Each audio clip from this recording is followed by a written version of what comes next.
Hi, welcome to our channel of IGNOU audiobooks, Indira Gandhi National Open University, School of Continuing Education, SOCE, Diploma Postgraduate Diploma Programs, Postgraduate Diploma Program in Rural Development, PGDRD, Revised, Compulsory Course, MRD to 01 Rural Development, Indian Context, Block-1 Rural Society, Unit to Rural Social Structure, 2.0 Aims and Objectives.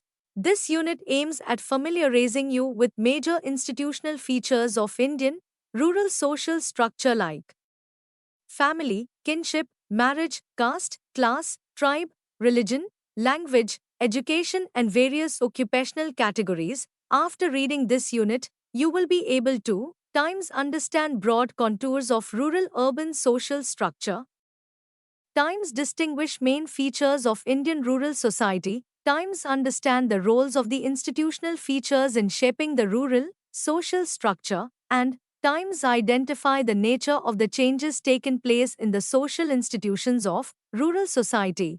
2.1 Introduction. This unit will acquaint you with important institutional features of rural social structure. It is important to understand and distinguish important features of rural social life.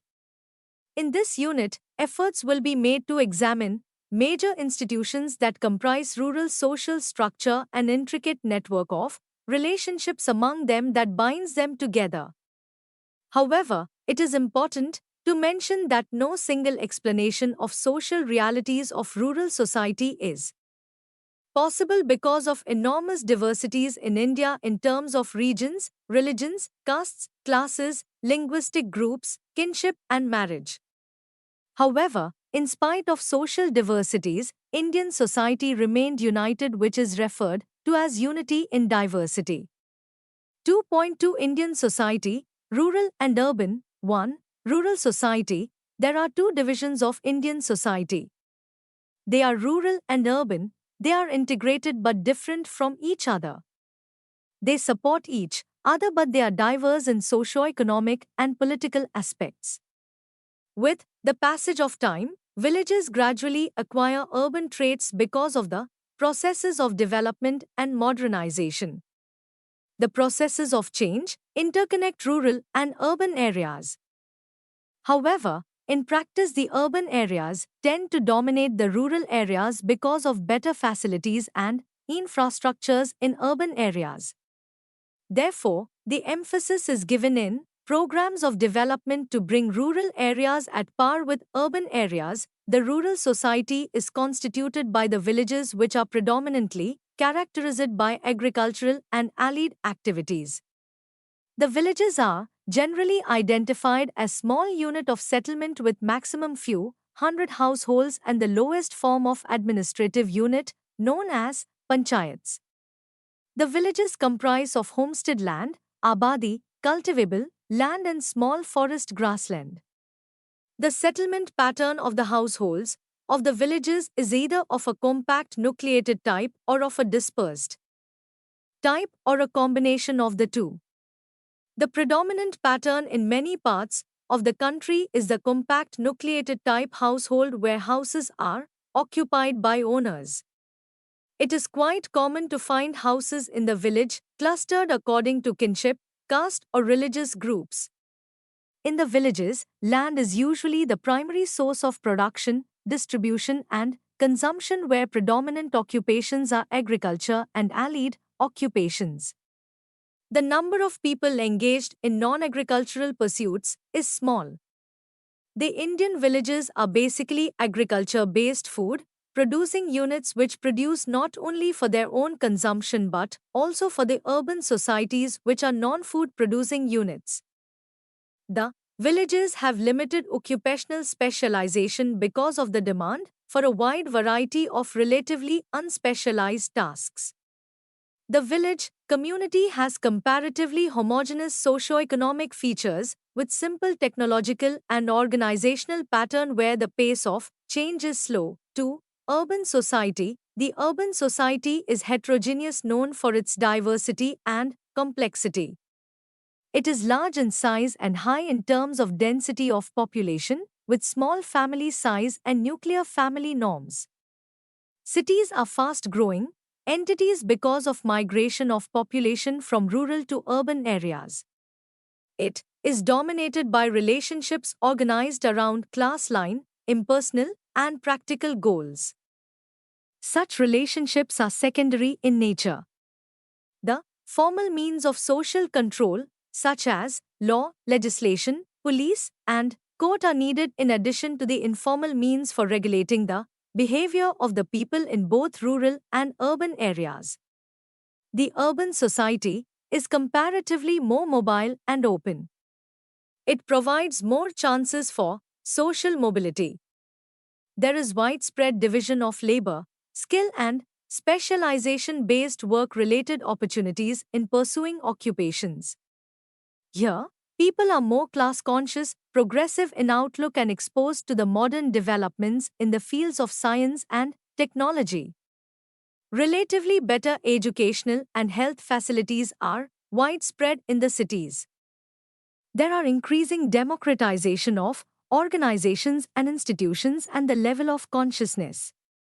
To conclude, a distinction between rural and urban societies can be made on a number of variables like education, health, division of labor, specialized work, formal and informal relationship, family structure, caste and class features, etc.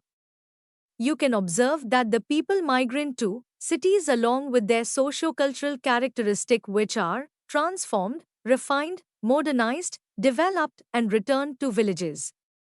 In this way, modernization taking place in the cities are gradually percolating in the village. 2.3 Rural social structure, major institutions. 2.3.1 Family, kinship and marriage. Family is a basic unit to organize a society. It is one of the most important social institutions as well as a social group universally found in every society. Family broadly refers to the primary group comprising as a unit of husband, wife and their children. This concept gives emphasis on the following: I. Marriage between spouses, 2. Sibling relations between children, and 3. Connectivity between the two through the genealogical links between parents and their children. However, the nature of familial structure is not uniform in all times, places, and societies. It is flexible and subject to variations depending upon the character of the social structure in which it exists. However, we shall examine the definition given by Macever. According to him, family is a group defined by the sex relationship, sufficiently precise and enduring to provide for the procreation and upbringing of children. The sanction of procreation is given through marriage. Every family has a name and a common habitation. Some of the essential features which characterize the family are the following: times it is a social group defined by sex relationship between partners in accordance with the form of marriage. It has social approval. Times it provides for procreation, upbringing and socialization of children. Times it is generally characterized by common residence. Times it provides for the physical needs of its members and functions as an economic unit. Times it performs other functions like protective, recreational, cultural, etc. in varying degrees. Times it provides for an emotional bond of sustenance for its members and meets their psychosocial and emotional needs. Times it has a mode of descent and provides base for inheritance. Times it exercises informal social control over its members.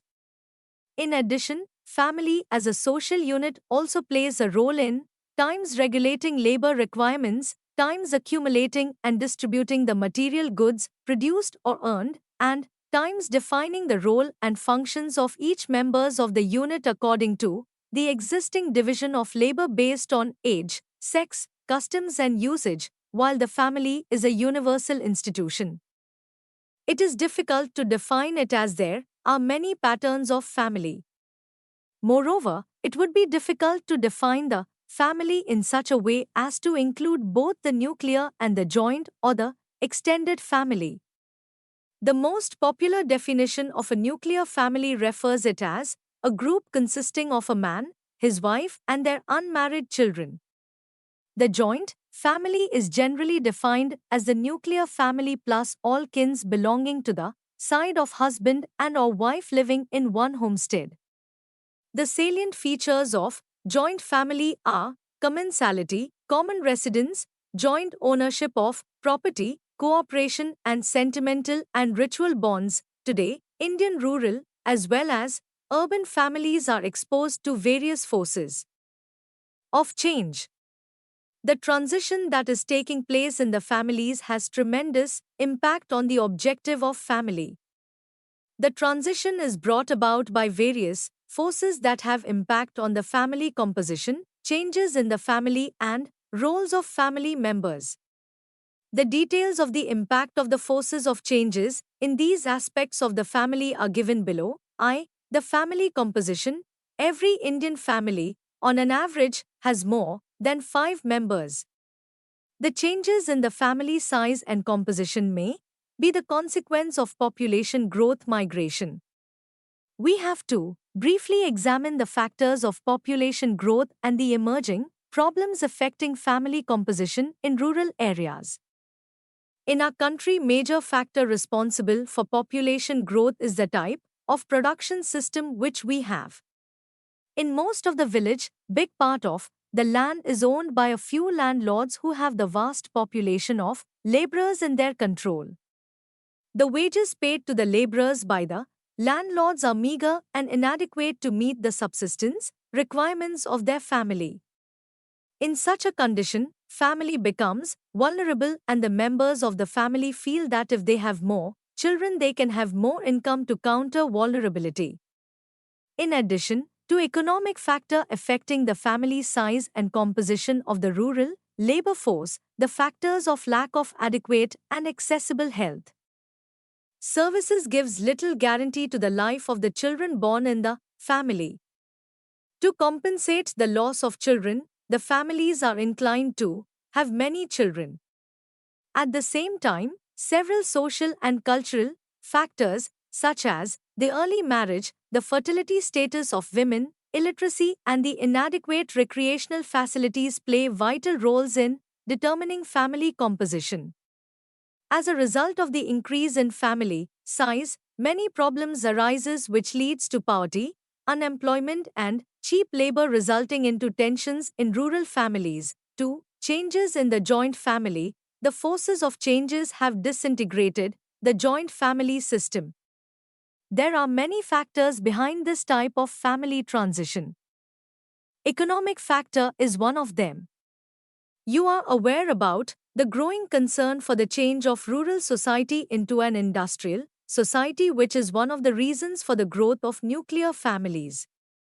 In the traditional rural families, occupation has been one of the factors binding the members to live in joint families, but now the families are in a state of dilemma. The families which are engaged in the traditional occupations are also affected by the outcome of industrialization. In their attempt to be benefited by modern industrial changes based on technology, the family deviates from its own traditional occupations and family structure. The process of industrialization and mechanization of agriculture has forced the rural workforce to migrate from rural to urban areas. Their skills and techniques in traditional occupation get adversely affected, but the families which have access to modern ways of agricultural production prosper in their occupation, enjoying a good standard of living. This widens the gap between the rich and the poor workforce in rural areas. The rural men who have gone to urban areas in search of employment bring back with them the remnants of urban life which get infiltrated into rural life, resulting into changes in the joint family system and formation of nuclear family in rural areas. 3. Roles of family members. The forces of change have drastically changed the roles of members of the rural families, especially the role of women. The rural women, who were mainly confined to household work, are forced to work in the field at par with men. As a result, They do not get adequate time to devote to taking care of their children who get neglected. When the mother goes to field, the infants' babies are looked after by the elder ones, especially by the female children. In this case, while the infants receive less care from the mothers, the younger ones are deprived of even the informal education. The women also easily become vulnerable to various forms of illnesses and high morbidity.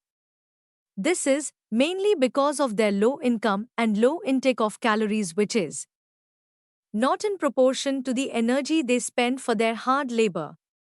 Thus, the change in the roles not only affects the harmonious relationship among the family members, it also limits the personal as well as economic development of each member to the family. Kinship. One of the common features of a family is its kinship structure. Kinship is a vast web of relationship among families and their members. In every society, there are certain general norms specifying what is familial and how familial relationships should be organized. These norms are established either through bond of blood or marriage. Hence, kinship is a system of relationship which is formed based on the bond of blood or marriage which binds people together. There are generally two types of kinship, with a final kinship or consanguineous kinship. The former is constituted by the bond of marriage and the latter is formed by bond of blood. Kinship is considered as an important factor in maintaining social unity because it provides a framework within which individual is assigned roles related to social, cultural, emotional, economic and political functions. It further provides clarity in the context of acquired rights and obligations and in receiving community aids, etc. The unity and the integration of families depend primarily on the degree of relationship existing between parents and children and between the relatives. Marriage. In India, there is no greater event in a family than a wedding, dramatically evoking every possible social obligation, kinship bond, traditional value, impassioned sentiment, and economic resource. In the arranging and conducting of weddings, the complex permutations of Indian social systems are best displayed. Marriage is deemed essential for virtually everyone in India. For the individual, marriage is the great watershed in life, making the transition to adulthood. In this watershed, effective interest and effort play greater role than individual interest and efforts. In the family function, personal choice has little role. One gets the spouse without any personal preference. Arranging a marriage is a critical and collective responsibility for parents and other relatives of both bride and groom. Marriage alliances entail material and non-material resources, social allowances and reliances. The basic function of biological reproduction takes place only after the marriage is solemnized with public or social approval. Although these days changes are taking place in the pattern of marriage where individual preferences are being given relatively more importance, marriage among Hindus, India is generally divided into two, north and south, with regard to Hindu kinship and marriage practices. There are various ethnic and tribal groups in northern, central and southern regions which follow a variety of marriage practices. The variations in these practices have been extensively described and analyzed by social scientists like Iravati Karve, David G. Mandelbaum, Clarence Maloney and others. In the northern region, a family generally seeks marriage alliances with people to whom it is not already linked by ties of blood. Marriage arrangements often involve looking for a new area. In the southern region, a family seeks to strengthen existing kin ties through marriage, preferably with blood relatives. Kinship terminology reflects this basic pattern. In the north, every kinship term clearly indicates whether the person referred to is not a blood relation or a filial relation. All blood relatives are forbidden in the mate selection for marriage. In the south, there is no clear-cut distinction between the family of birth and the family of marriage. The marriage in the South commonly involves a continuing exchange of daughters among the families. The married couples are ultimately blood kin. Dravidian terminology stresses the principle of relative age. All relatives are arranged, whether they are older or younger, without reference to generation. In the Indo-Gangetic plains, the rule of village exogamy is practiced. Under this rule, marriages are contracted generally outside the village, sometimes even outside of large groups of villages with members of the same caste beyond any traceable consanguine ties. In most of North India, the Hindu bride goes to live with strangers in a home she has never visited. There, she is sequestered and veiled as an outsider who must learn to conform to new ways. Her natal family is often geographically distant, and her ties with her consanguine kin undergo attenuation to varying degrees. In central India, the basic North Indian pattern of marriage prevails, with some modifications. For example, in Madhya Pradesh, village exogamy is preferred, but marriages within a village are not uncommon. Marriages between caste fellows in neighboring villages are frequent. Brother-sister exchange marriages are sometimes arranged, and daughters are often given in marriage to lineages where other daughters of their lineage or village have been married earlier. In South India, in sharp contrast, marriages are preferred between cousins, especially cross cousins, that is, the children of a brother and sister, and even between uncles and nieces, especially a man and his elder sister's daughter. The principle involved is to return a daughter to the family that gives a daughter as it expects one in return, if not now, then in the next generation. Such marriages are needed to bind people together in relatively small, tight-knit kin groups. A bride moves to her in-laws' home. The home of her grandmother or aunt is often comfortable among these familiar faces. Her husband may well be the cousin she has known all her life that she would marry him. Marriage among Muslims of both the North and the South, marriage between cousins is encouraged, both cross cousins, the children of a brother and sister, and parallel cousins, the children of two same-sex siblings. In the North, such cousins grow up calling each other brother and sister, yet they may marry. Even when cousin marriage does not occur, spouses can often trace between them other kinship linkages. Marriage among Tiavanbils, some tribal people of central India practice an interesting permutation of the southern pattern. Among the Mauryas of Bastar in southeastern Madhya Pradesh, as described by anthropologist Varya Elvin, teenagers live together in a dormitory, ghotul, sharing life and love with one another for several blissful years. Ultimately, their parents arrange their marriages, usually with cross cousins, and the delights of teenage romance are replaced with the serious responsibilities of adulthood. Among the Maurya and Gond tribal groups, cross-cousin marriage is called bringing back the milk, which means that the gift of a girl in one generation being returned by the gift of a girl in the next generation. Almost all Indian children are raised with the expectation that their parents will arrange their marriages, but an increasing number of young people, especially among the college-educated, are finding their own spouses.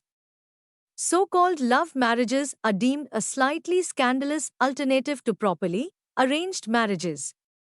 Some young people convince their parents to arrange their marriages to people with whom they have fallen in love. The existence of this old practice is still possible for South Indians and for Muslims who want to marry with a particular cousin of the appropriate marriageable category.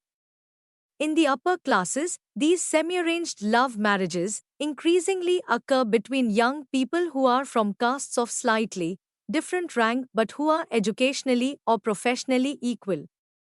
If there are vast differences in the case with love marriages between two different religious groups and between different caste groups, parents are usually much less agreeable because of serious family disruptions, marriage and dowry. In much part of India, especially in the north, a marriage establishes a structural opposition between the kin groups of the bride and groom, bride givers and bride takers.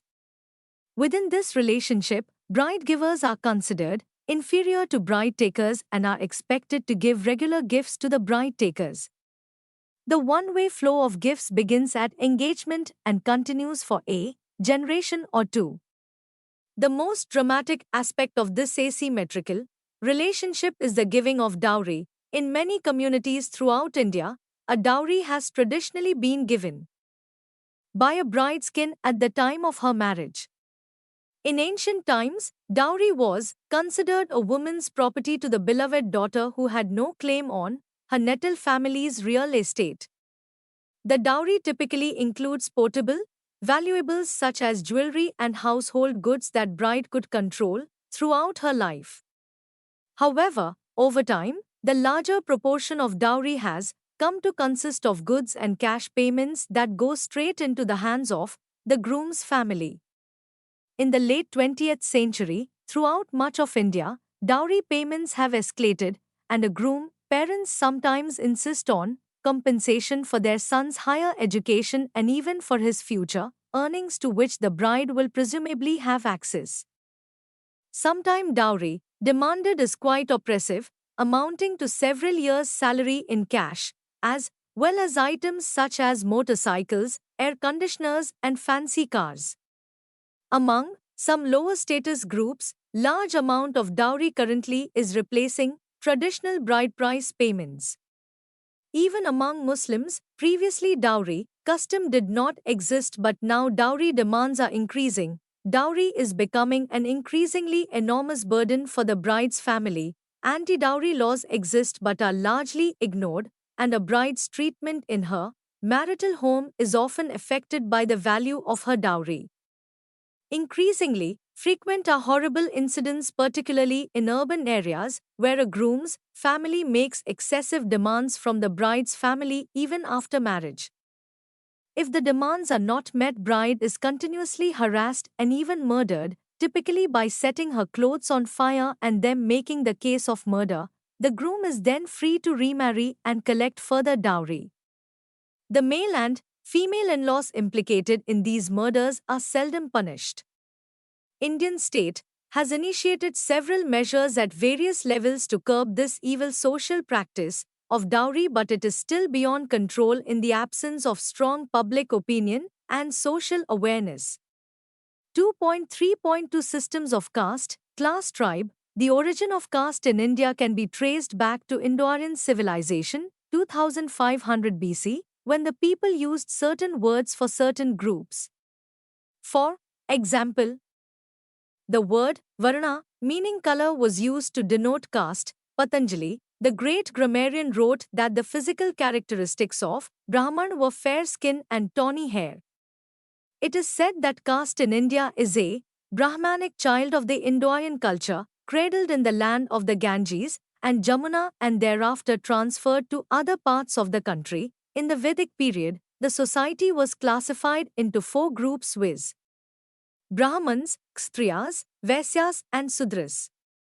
This division was made on the basis of the functions performed by the members of the society. Today, the caste system in India exists not only in the form of varna but also in the form of occupation that the communities are engaged in.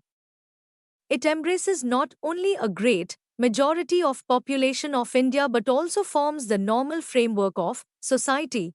Caste can be defined as a group or a collection of groups of people having a common name and the membership based on birth alone. It imposes restrictions on its members in matters of social relationships, marriage, worship, custom, restrictions, feeding, etc., and claims a common origin and assumes a common traditional occupation. This definition suggests that there are certain features that are common to the caste. Among them, certain castes are known as dominant castes. A particular caste can have dominance not only by birth but also due by various other factors. For example, In a village, there may be Brahmins, but they may not be in a position to exert influence on the village community. At the same time, the members of other caste may enjoy a status of power by virtue of being landlords or politicians or numerically strong. Having touched upon what we mean by caste system, we shall now look into the role it plays in the society. Caste system has been performing a number of functions that are affecting the society, especially the rural society. It has been said that the caste structure constitutes the basis of rural society. Therefore, it is all the more important for us to examine how this system is shaping rural India and what are the factors which are operating within and outside the caste system. Following are the major functions of caste: integration as well as division. The very structure of caste system denotes that it is a source of integration as well as disintegration. The integration or cohesion exists among the members of the same caste as well as between different castes. There are certain practices that are common to a particular caste which do not permit the members of the caste to establish a relationship with the other caste, and thus, caste promotes division. For example, the intercaste marriage is usually not encouraged. At the same time, marriage within the same caste is always welcomed. The cohesion also exists between different castes in a multicaste village where different castes have to depend upon one another in various phases of life. By the very fact that the society is divided into different strata, we can easily understand that caste is a source of division. Moreover, the practice of untouchability is not completely rooted out from our country, in spite of various legislative measures. Thus, the caste system still continues in rural communities, dividing and disturbing the coexistence and harmonious life of rural people. 2. Cultural educational mobility. The caste system, despite playing certain negative roles, it also functions as a source of social mobility. The example of this may be found in the process of Sanskritization, as noted by Srinivas, whereby the lower castes seek to emulate the cultural styles, beliefs, rituals, and ideologies of the upper castes and give up some of their own older modes of living to claim a higher status in the caste hierarchy. The people from the lower castes try to move up in the social ladder towards the upper castes by imitation. However, this type of social mobility is not prevalent in all parts of our country. In the caste hierarchy, the members of a lower caste do enjoy the status of a higher caste by virtues of their acquired educational and occupational status. Thus, in the process of social mobility from within, through imitation, the lower caste can attain higher status through their achievement of education from outside the caste structure. 3. Political mobilization. Caste plays the role of political mobilization. The caste sentiment is used and exploited in politics for political power at all the levels, politics from local to national. In most of the rural areas, the candidates are nominated by political parties mostly on the basis of caste because it determines the voting behavior. The factor of caste as a dominant force determines the choice of the candidates. The dominant position of the upper castes limits freedom and right of the lower caste. Thus, the caste which is numerically, socio-economically, ritually, and educationally dominant continues to control lower castes and occupy the political power. The caste identity plays political role and that identity has not changed. Thus, caste performs the functions of integration as well as division, cultural mobility, educational advancement and political mobilization. 2. Class. Caste and class are two basic social categories of social structure. They are greatly affected by the forces of change, but they exist together. It is difficult to separate class and caste in Indian context because caste incorporates the elements of class and vice versa. They are dynamic, social categories. They coexist and inseparable entities in the Indian social reality. They are hierarchical in character. The caste system has influenced the social life, but social life is also influenced by class. Economic occupational categories. The relationship of caste and class is not a one-way process. 3. Tribal. Tribe is an anthropological concept. Various authors have referred it as animistic, aboriginals, and Adivasi. Tribes have been viewed as semi-civilized people residing in hills and forests in groups, mostly engaged in agricultural activities. Tribe is generally defined as a social group usually living in a definite area, having their own dialect, cultural homogeneity, and unified social organizations. The tribe as a social group usually comprises of a number of sibling bonds, villages or other special groups with distinctive culture and a unified political organization. To conclude, a tribe is a territorial group with its own language, culture, religion, and a unified social organization. The tribal society has subsistence economy, primarily agricultural production for their own consumption, which does not generate surplus. There is no uniform pattern in the development and modernization of tribal communities. The Government of India Act 1935 has declared most of the areas inhabited by T1BILs as tribal areas. After independence, these areas named as scheduled areas are included in the Schedule V and 6 of the Constitution of India.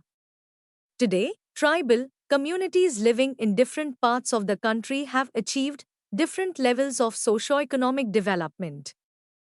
Despite varied cultural and socio-economic disparities, a tribe as a social entity continues to be a social reality which distinguishes it from general population. The Constitution of India has a number of provisions to safeguard the interests of tribes which prominently figure in the Schedule V and 6 of the Constitution. Article 342 of Indian Constitution has enlisted tribal communities as scheduled tribes. 2.4 Rural social structure, religious, occupational and educational. Religious structure. India is the birthplace of four major religions, namely Hinduism, Buddhism, Jainism and Sikhism. History has witnessed that religion has always been an integral part of Indian culture. Religious diversity and religious tolerance both have acquired prominence in the country by law and custom. A vast majority of Indians associate themselves with religions. Census 2011 has identified Hinduism as majority religion with 80.5% of the population as Hindus, but there are relatively numerically smaller religious groups like Islam 13.4%, Christianity 2.3%, Sikhism 1.9%, and Jainism 0.4%. They are assimilated into Indian tradition followed by Indian people. The existence of diversity of religious belief systems in India is the consequence of various religions assimilated and integrated into Indian culture. The ancient India is also the root of religions like Zoroastrianism and Judaism, which have their followers in thousands only. India has the largest population, the followers of Baha'i faith anywhere in the world. Related to Sanskriti Indian tradition, the notions of karma, dharma, spirituality, renunciation, morality, divinity, yoga, meditation, indigenous medicine, etc., have received popularity in India and other countries. Several organizations, like the Hare Krishna, Brahma Kumari, are of Indian origin and have significant influence. The Constitution of India declares the right to freedom of religion as a fundamental right. Thus, Indian citizens are free to worship and propagate any religions or faith, subject to reasonable restrictions for the sake of morality. Law and order.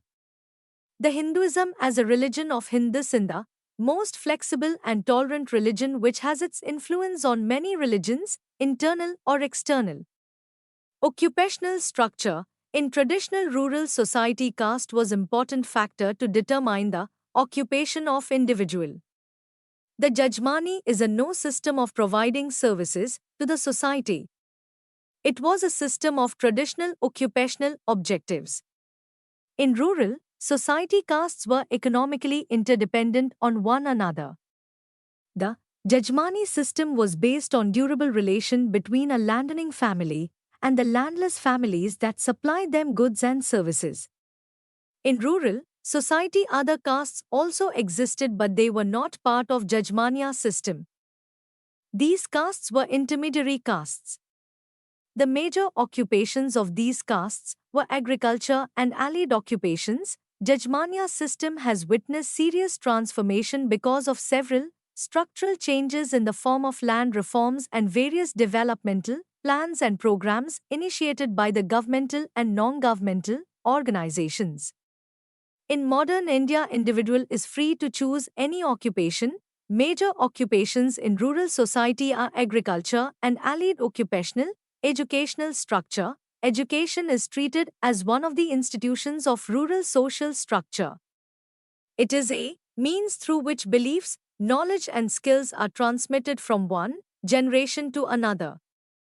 While in primitive societies these functions were carried out mainly through family and kinship structures, in modern societies it is done through formal educational institutions. Education is a process to shape the development of the younger generation in accordance with the social ideals of Indian culture and tradition. Education promotes formal training at the institutional sites of schools, colleges and universities. Like other social institutions, education also serves as a means for inculcating social values. Now we will discuss some of the functions of educational institutions. Cultural preservation. Our culture is preserved through education, and the concept of culture comprises components like beliefs, values, ideologies, knowledge, traditions, customs, language and technology. They contribute significantly in the institutional analysis of society.